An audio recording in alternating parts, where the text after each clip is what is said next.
নতুন খামারি ভাইদের জন্য আমি দৃষ্টি আকর্ষণ করছি, যেমন গরু কিনে নিয়ে এসে কি করা লাগবে, কতদিন পরে ভ্যাকসিন দেওয়া লাগবে, কতদিন পরে কৃমি ডোজ করা লাগবে, কতদিন পরে ভিটামিন ক্যালসিয়াম দেওয়া লাগবে, তারপরে পার্ট বাই পার্ট কীভাবে দানাদার খাদ্য দিবেন সেই পরামর্শগুলি আমি এখন দেবো।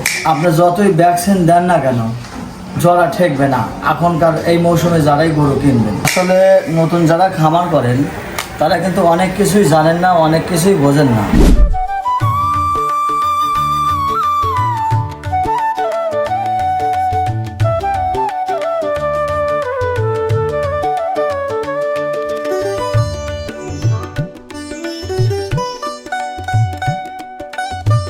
আসসালামু আলাইকুম প্রিয় বন্ধুরা, কেমন আছেন? আশা করি সবাই ভালো আছেন। আলহামদুলিল্লাহ, আল্লাহর অশেষ মেহের বাড়িতে আমি অনেক ভালো আছি। চলে আসলাম আবারও পার্সেল ভিডিও নিয়ে। প্রথম যাবে নাজিমউদ্দিন ভাই, ময়মনসিংহ জেলা, থানা ফুলপুর, ওখানে যাবে 2 বস্তা দানাদার। আর 2 নম্বর পার্সেল যাবে রাকিব, সিরাজগঞ্জ, এনায়তপুর, 1টা ক্যালসিয়াম। 3য় নাম্বার পার্সেল যাবে সানোয়ার ভাই, মানিকগঞ্জ, 8 প্যাকেট A1 গ্রোথ, 3টা ক্যালসিয়াম। সিএম ভাইয়ের যাবে মাদারীপুর, 4 বস্তা সোয়াবিন। আর একটা পার্সেল আছে, ওখানে যাবে হলো 15টা ক্যালসিয়াম, 15টা জিঙ্ক, 30টা A1 গ্রোথ, ওটা যাবে হলো কিশোরগঞ্জ। প্রিয় দর্শক বা প্রিয় বন্ধুরা আমার, যেখান থেকে ভিডিওটা দেখছেন অবশ্যই একটা লাইক, একটা কমেন্ট করে রেখে যাবেন।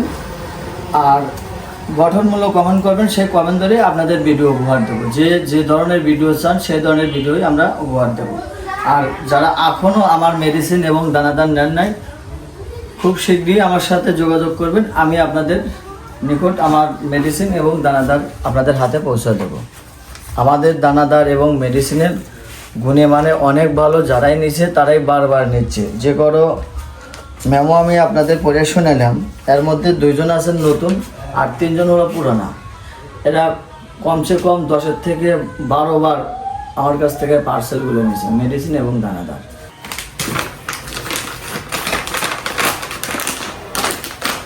আমরা প্রথমে দিলাম হলো ক্যালসিয়াম, তারপরে দিচ্ছি হলো A1 গ্রোথ।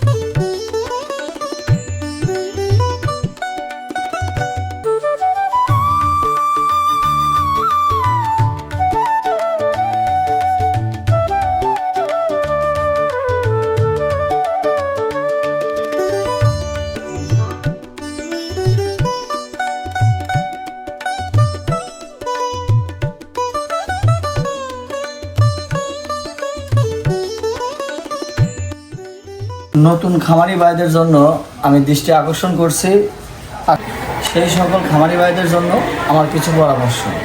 যেমন গরু কিনে নিয়ে এসে কি করা লাগবে, কতদিন পরে ভ্যাকসিন দেওয়া লাগবে, কতদিন পরে কৃমি ডোজ করা লাগবে, কতদিন পরে ভিটামিন ক্যালসিয়াম দেওয়া লাগবে, তারপরে পার্ট বাই পার্ট কীভাবে দানাদার খাদ্য দিবেন সেই পরামর্শগুলি আমি এখন দেব।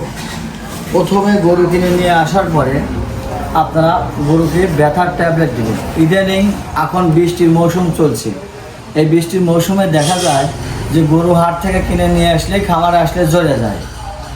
আসলে ভাই গরু জ্বরাটা স্বাভাবিক, যেহেতু গরুটা আসে দূর দূরান্ত থেকে, গাড়িতে আসে, তারপরে বৃষ্টির বেজে দেখা যায় যে এই কারণেই গরুগুলো জ্বরে যায়।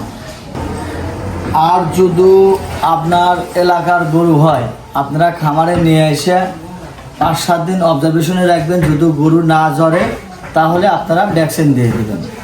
কি ভ্যাকসিন বিস্তারিত জানতে হলে আমাদের কন্ট্যাক্ট নাম্বারে যোগাযোগ করবেন, আমি বলে দেবো ইনশাল্লাহ। আর যে কথাটা বললাম, আমরা গরু হাট থেকে কিনে নিয়ে এসে আমরা দেখা যায় যে 3 দিন আমরা ব্যথার ট্যাবলেট দিই। ব্যথার ট্যাবলেট হলো ফার্স্ট বেড ট্যাবলেট, গরুর ওজন ধরে আমরা ট্যাবলেটটা দিয়ে থাকি। 3 দিনে যদি গরু না জ্বরে তাহলে আমরা দেখা যায় যে আরও 3 দিন গ্যাপ রেখে আমরা মনে করেন যে জ্বর আর অথবা খুরা রোগের ভ্যাকসিন করাই। খুরা রোগের ভ্যাকসিন দেওয়ার পরে আমরা মনে করেন যে পরের দিনই কীটনাশক করে দিই। আর খুরা রোগের ভ্যাকসিন থেকে ল্যাম্পেকের ভ্যাকসিনের দূরত্ব থাকে আমাদের 10 থেকে 15 দিন, সর্বনিম্ন 10 দিন। তো প্রিয় দর্শক, যখন আমরা কীটনাশক করি, কীটনাশকের পরে আমরা দেই হলো লিভার টনিক দিই। লিভার টনিক চলে আমাদের 5 থেকে 7 দিন। এটা শেষ হয়ে গেলে দেই হলো ক্যালসিয়াম আর ভিটামিন A1 গ্রোথ আর ক্যালভিম্যাক্স ক্যালসিয়াম, এই দুইটা আমরা দেই। যতদিন শেষ না হয় ততদিন আমরা খাই। এরপরে দেখা যায় যে এই দুইটা শেষ হয়ে গেলে আমরা দিই হলো জিঙ্ক সুপার লাস্টে দেওয়ার, মানে অনেকেই আছে যে লিভার টনিকের সাথে জিঙ্ক সুপার দেয়। হ্যাঁ, জিঙ্ক সুপার আগে দেওয়া যায় কোনগুলো আমি সেটাও বলে দিচ্ছি। যার গরু কাটা ফাটা থাকে, অ্যালার্জি থাকে, তারা ঝিঙ্ক আগে দিতে পারবেন, তা না হলে ঝিঙ্ক দেবেন লাস্টে। এখন কোনটা কীরকম কাজ আমি সেটা বলে দিচ্ছি। প্রথমে বলে দিলাম ফার্স্ট ট্যাবলেট, এটা ব্যথা জ্বরের কারণ। আর কৃমিনাশক হলো আমরা দেই ইঞ্জেকশনের কারণ হলো দেখা যায় যে ট্যাবলেট দিলে ট্যাবলেট শুধু পেটের কৃমি আর 4টা মেরে ফেলায়। তো প্রিয় বন্ধুরা, বলে দিলাম ফার্স্ট এডের কাজ কি। আর কৃমিনাশকের যে কথাটা বলতে চাইছি সেটা হলো ট্যাবলেট দিলে পরে দেখা যায় যে পেটের কৃমি এবং 4টাই মরে, এছাড়া কোনো কিছু মরে না। আর ইঞ্জেকশন দিলে পরে পেটের কৃমি, পেটের 4, কলজা কৃমি, চোখের কৃমি এবং ফিতা কৃমি A to Z শেষ হয়ে যায়। সেই কৃমির ইঞ্জেকশনটার নাম হলো এম্যাকটিন প্লাস। এটা মনে করেন যে A to Z কাজ করে, আইবারমেট্রিক প্লাস। তো প্রিয় দর্শক, আমি কিন্তু কৃমির যে ব্যাপারটা সেটা কিন্তু ক্লিয়ার করে দিলাম। এবার আসবো লিভার টনিক। তাহলে আমরা কৃমিনাশক করে কৃমিটা মেরে ফেলা দিলাম, ওটা কিন্তু মরে পেটের ভিতর থেকে যায়। আর লিভার টনিক আমরা দেই এই কারণে, লিভারটা ভালো রাখা, প্রথমে পেট পরিষ্কার করবে, যে মরা আবর্জনা পেটের ভিতরে আছে এই লিভার টনিক দিলে সেটা বের করে দিবি, পায়খানার রাস্তা দিয়ে পায়খানার সাথে বের করে দিবি। তারপরে মনে করেন যে লিভারটা ভালো রাখবে, তখন দেখা যায় যদি গরুটা সুস্থও থাকে সেই গরুটা কিন্তু দুর্বল হয়ে পড়ে, দুর্বলতা আসে। সেই দুর্বলতা কাটানোর জন্যই ভিটামিন আর হলো ক্যালসিয়াম। এখন ভিটামিনের কাজ হলো সাধারণ দুর্বলতা দূর করা, মুখে রুচি আনা, দ্রুত মাংস বৃদ্ধি করা এবং মোটা তাজা করার জন্য পর্যাপ্ত পরিমাণ কাজ করে থাকে। এটা গেল। এরপরে হলো ক্যালসিয়ামও দেখা যায় যে রুচির কাজ করে। আর গরুর হাত পায়ে ক্যালসিয়াম অভাব যেটা থাকে সেটা পূরণ করে, সেই ঘাটতিটা পূরণ করে এবং হাড়গুলো মোটা তাজা করে, রুচিও আনে এবং ক্ষুধা দূর করে।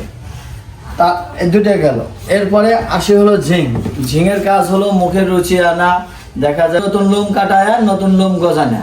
তারপরে আমাশার কাজ করে, আবার কাটা ফাটা থাকলে সেটার কাজ করে, অ্যালার্জির কাজ করে। দেখা যায় যে 15-20টা রকমের কাজ করে এই প্রোডাক্টগুলো। তো আশা করি বুঝতে পারছেন কখন কোন মেডিসিন খাওয়াবেন সেটাও কিন্তু আমি বলে দিলাম।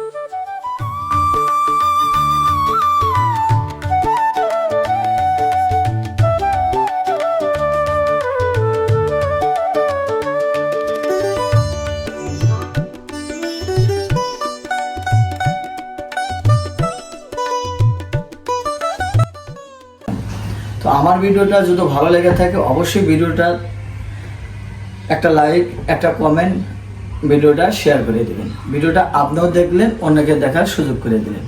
এই ছিল আজকের ভিডিও। দেখা হবে পরবর্তী ভিডিও। ততক্ষণে ভালো থাকবেন, সুস্থ থাকবেন। আপনাদের জন্য দোয়া ও শুভকামনা রইল। আমার জন্য দোয়া করবেন আমি যেন হালালভাবে ব্যবসা করে যেতে পারি। তো আসসালামু আলাইকুম, আল্লাহ হাফেজ, ভালো থাকবেন সবাই।